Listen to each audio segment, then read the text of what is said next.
আরে বাপরে সকাল হয়ে গেছে তবে এত অডিয়েন্স সবার কাছ থেকে please. Thank you so much. কে রে উ করলো? কে এটা উ করলো ভাই?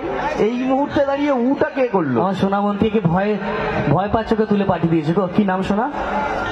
না আমার মনে কোন ক্লাসে পড়ো? 5। আচ্ছা, তোমাকে কিন্তু এখানে যখন এসে গেছো বরণ করতে, তোমায় কিন্তু এখানে দাঁড়িয়ে ডান্স করতে হবে একটুখানি। দাদার সাথে পারবে না?